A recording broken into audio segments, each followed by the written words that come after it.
नमस्कार दोस्तों, मैं डॉक्टर प्राची आपका चलते चलते चैनल में एक बार फिर स्वागत करती है। उम्मीद है आप लोग अच्छे होंगे। आज मैं आपको बताना चाहूंगी गर्भावधि मधुमेह के बारे में, यानी कि प्रेगनेंसी के दौरान जो आपको अगर डायबिटीज की प्रॉब्लम होती है उसमें आपको क्या करना चाहिए और क्या नहीं करना चाहिए। प्रेगनेंसी के दौरान जो डायबिटीज की जो समस्या होती है वो नॉर्मल इंसान के कंपेयर में काफी ज्यादा जटिल हो जाती है। इसका एक रीजन ये भी है कि ये जो डायबिटीज है वो माँ के शरीर को इफेक्ट करने के साथ साथ बच्चे के शरीर को भी बहुत ज्यादा इफेक्ट करता है। जब माँ के शरीर में ग्लूकोज का लेवल बढ़ता है तो बच्चे के शरीर में ग्लूकोज का लेवल कम हो जाता है। जी हाँ, ये सुनने में थोड़ा अटपटा और अजीब लगता है, लेकिन सच्चाई यही है। और छोटे बच्चों में, यहाँ तक कि अजन्मे बच्चों में भी अगर ग्लूकोज का लेवल घटता है तो बहुत बड़ी समस्या होती है। ये बहुत बड़ी आपके लिए प्रॉब्लमेटिक सिचुएशन हो सकती है। कई बार ऐसा भी देखा गया है कि जो लोग गर्भावस्था के दौरान, जो लोग प्रेगनेंसी के दौरान डायबिटीज को कंट्रोल नहीं करते हैं, उनको गर्भपात और समय से पहले बच्चे के जन्म लेने की और भी प्रसव के दौरान काफी समस्याओं से उसे जूझना पड़ता है। तो चलिए आज मैं इस वीडियो के द्वारा बताऊंगी कि प्रेगनेंसी के दौरान अगर आपको डायबिटीज है तो आपको क्या क्या करना चाहिए। सबसे पहले तो इसमें जो सबसे जरूरी बात है वो है बेहतर आहार। जी हाँ, आपके आहार का, आपके डाइट का पूरा असर गर्भावधि मधुमेह पर होता है। तो आप बेहतर आहार लीजिए। सबसे पहली बात, आपको शुगर बिल्कुल बंद कर देनी है, मीठा खाना बिल्कुल बंद कर देना है। और इसके साथ ही साथ आपको वजन का नियंत्रण भी करना है। जी हाँ, हालांकि प्रेगनेंसी में वजन बढ़ता ही बढ़ता है, लेकिन आपको इस बात का ध्यान रखना है कि कहीं ऐसा ना हो कि सिर्फ आप ही का आपका वजन बढ़ रहा है और आपके बच्चे का वजन बढ़ ही नहीं रहा है। वो एक सिचुएशन अच्छी नहीं होती है। तो आपको इस बात का ध्यान रखना है कि आपको ज्यादा वजन आपको नहीं बढ़ाना है। और सीजनल सब्जियां वगैरह खाइए। मीठे का आप बिल्कुल सेवन बंद कर दीजिए। जो बाहर की चीजें हैं उनका सेवन आप बिल्कुल बंद कर दीजिए। तो ऐसा आहार लीजिए, ऐसी आप डाइट बनाइए। इसके लिए आप किसी डाइटिशियन का भी सहारा ले सकती हैं या अपनी गायनी का सहारा ले सकती हैं। एक पूरा उनसे डाइट चार्ट बनवाइए और उस डाइट चार्ट का फॉलो कीजिए।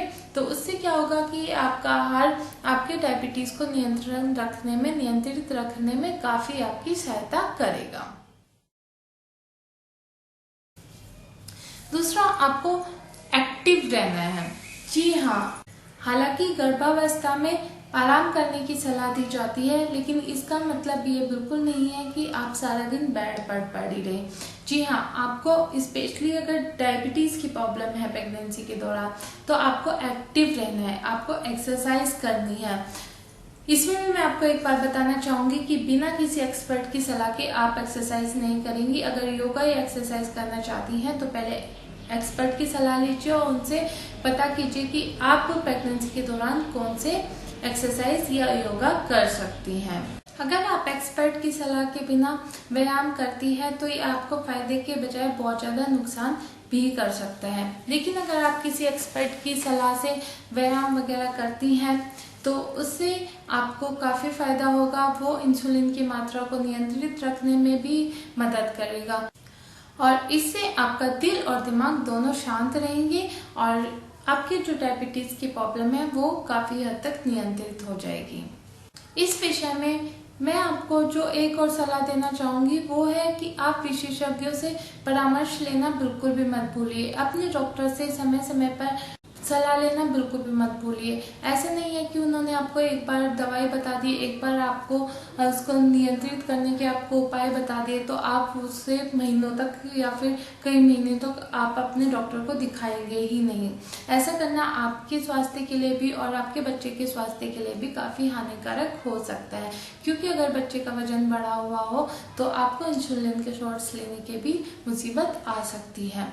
डॉक्टर कई बार इस कंडीशन में अल्ट्रासाउंड की भी सलाह देते हैं और अल्ट्रासाउंड के दौरान वो बच्चे के वजन को देखते हैं कि उसका कितना वजन है, क्योंकि बच्चे का वजन डायबिटिक जो प्रेगनेंसी में जो डायबिटीज होती है, जो डायबिटिक होता है उसमें नज़रअंदाज हम नहीं कर सकते, क्योंकि प्रेगनेंसी में अगर डायबिटीज़ हो तो बच्चे का वज़न काफ़ी तेज़ी से बढ़ता है।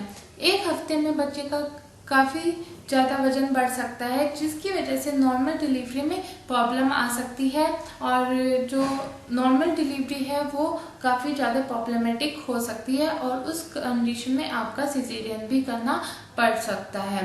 तो एक तो सबसे पहले मैं बताना चाहूँगी, इसका मतलब ये बिल्कुल नहीं है कि अगर आपको डायबिटीज़ है प्रेगनेंसी में तो आप खुद से डॉक्टर को बोले हमारा सिजेरियन कर दीजिए, ऐसा नहीं है। आप अपने डॉक्टर को खुद से निर्धारित करने दीजिए, उसको खुद से ये बात निर्धारित करने दीजिए कि आपकी नॉर्मल डिलीवरी हो सकती है या नहीं हो सकती है, आपको सिजेरियन की ज़रूरत है। तो अगर आप सिजेरियन से बचना चाहती हैं तो एक तो समय समय पर अपने डॉक्टर से ज़रूर सलाह लेते रहिए और जो भी वो आपको परामर्श देते हैं, जो भी वो आपको सजेस्ट करते हैं, उनका आपको ध्यान रखना है। इसमें सबसे पहले आपको ध्यान रखना है कि आप इंसुलिन का उपयोग खुद से नहीं करेंगे। जी हाँ, आपको सेल्फ मेडिकेशन इस दौरान बिल्कुल नहीं करना है, खुद से इंसुलिन का प्रयोग नहीं करना है। अगर आप प्रेग्नेंट नहीं है और पहले आप कभी भी इंसुलिन का अपने हिसाब से कम ज़्यादा अगर आप इस्तेमाल कर लेती थी तो वो आपको प्रेगनेंसी के दौरान ये गलती नहीं करनी है। बिना विशेषज्ञ के, बिना डॉक्टर की सलाह के आपको इंसुलिन नहीं लेना है, नहीं तो आपको और आपके बच्चे को काफ़ी नुकसान इससे हो सकता है। इसके अलावा जो छोटी छोटी बातें हैं जो आपको इग्नोर करनी है, जैसे कि आपको तली भुनी चीज़ें नहीं खानी है, बेकरी की चीज़ें आपको नहीं खानी है, और जैसे कि मैंने आपको पहले बताया कि मीठे चीज़ें आपको अवॉइड करनी है, मीठे पेय आपको अवॉइड करने हैं, जैसे कि शरबत वगैरह या फिर चाय वगैरह आपको अवॉइड करनी है, कैफीन भी आप अवॉइड कर सकती हैं। दूसरा, आपको डॉक्टर की सलाह के बिना दवाई लेनी बंद नहीं करनी है, या फिर ऐसा हो जाता है कई बार कि डायबिटीज़ नॉर्मल हो जाता है तो पेशेंट या जो महिलाएं होती हैं वो दवाइयाँ ही लेनी छोड़ देती है, वो सोचती है पता नहीं मेरे बच्चे पर क्या असर होगा। तो ऐसा आपको बिल्कुल नहीं करना है, क्योंकि अगर आप बंद कर देंगे तो आपके जो शुगर का लेवल है, जो ग्लूकोज का लेवल है वो फिर से बढ़ जाता है और आपके बच्चे के लिए काफ़ी ज़्यादा खतरनाक साबित हो सकता है।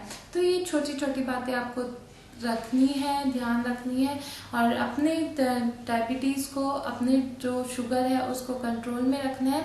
ज़्यादा कोई घबराने वाली बात नहीं है, लेकिन अगर आप थोड़ी सी भी ढिलाई छोड़ेंगी तो आपके बच्चे के लिए भी काफ़ी खतरनाक साबित हो सकता है। उम्मीद है आपको मेरी जानकारी पसंद आई होगी। मेरी इस वीडियो को लाइक कीजिए, अपने दूसरे दोस्तों के साथ शेयर कीजिए और हमारे चलते चलते चैनल को सब्सक्राइब करना मत भूलिए।